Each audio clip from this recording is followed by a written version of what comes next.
schools.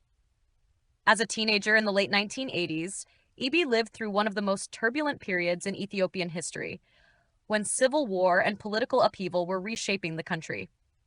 At the age of 15, he joined the armed struggle as a radio operator in the Ethiopian National Defense Force, which was engaged in the conflict that eventually ended the Derg regime. His role as a communicator taught him the power of words, negotiation, and information. These lessons would later become important in his political life. After the war, Abiy continued his career in the military, rising through the ranks and eventually becoming a lieutenant colonel. He also worked in intelligence and played a role in establishing Ethiopia's Information Network Security Agency, which was tasked with protecting the country's cyber and communication systems. During these years, he became known for his innovative ideas, discipline, and ability to solve problems. Despite his military and intelligence career, Abiy never stopped pursuing education. He earned a degree in computer engineering from Microlink Information Technology College in Addis Ababa.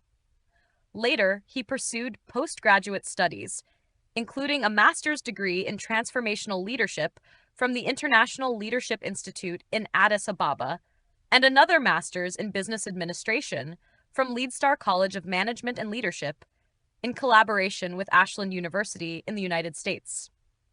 In 2017, he completed a PhD in Peace and Security from Addis Ababa University, focusing his research on conflict resolution and sustainable peace.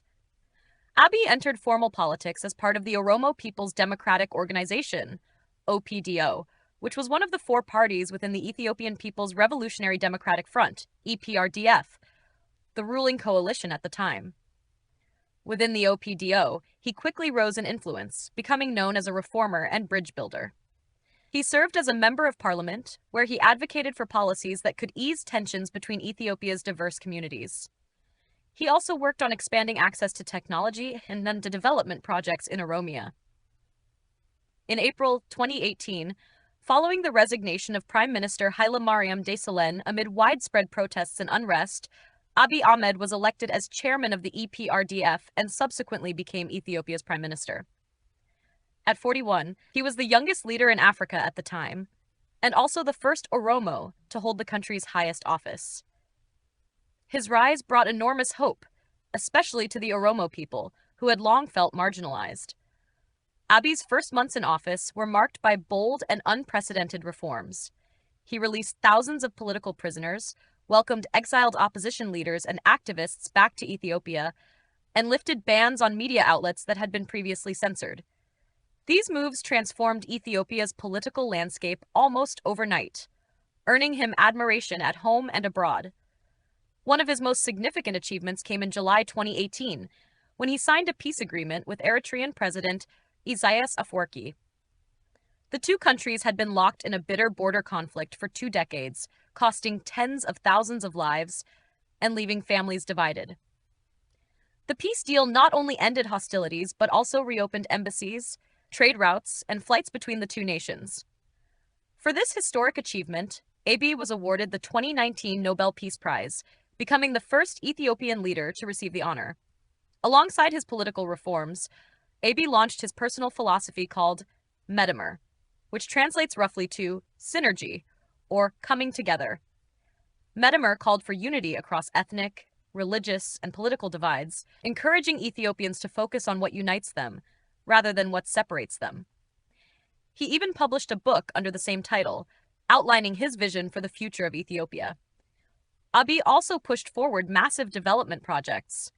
He championed the construction of the Grand Ethiopian Renaissance Dam, Africa's largest hydroelectric project, aimed at transforming Ethiopia into an energy hub. He invested in infrastructure, roads, technology, and economic liberalization, seeking to modernize the country and attract foreign investment. However, Abiy's leadership has not been without challenges. Ethiopia's transition from decades of authoritarian rule to greater openness has been turbulent. Ethnic tensions and political divisions, which had long been suppressed, resurfaced in explosive ways. Violence and unrest erupted in several regions, testing Abiy's ability to maintain unity. The greatest challenge came with the conflict in the Tigray region, which broke out in late 2020. The war led to immense humanitarian suffering, displacement, and strained Ethiopia's relations with international partners. Despite these challenges, Abiy has continued to position himself as a leader committed to preserving Ethiopia's sovereignty and unity. Supporters see him as a visionary reformer working to modernize the nation, while critics argue that his vision has been overshadowed by the realities of conflict and political struggle. Today, Abiy Ahmed remains a central figure in Ethiopia's modern history, a leader whose story reflects the hopes, challenges, and contradictions of a nation in transition. From a boy in rural Beshasha to a Nobel Peace Prize laureate and prime minister, his journey is both inspiring and complex, symbolizing Ethiopia's enduring struggle between peace and conflict, division and unity, tradition and modernization.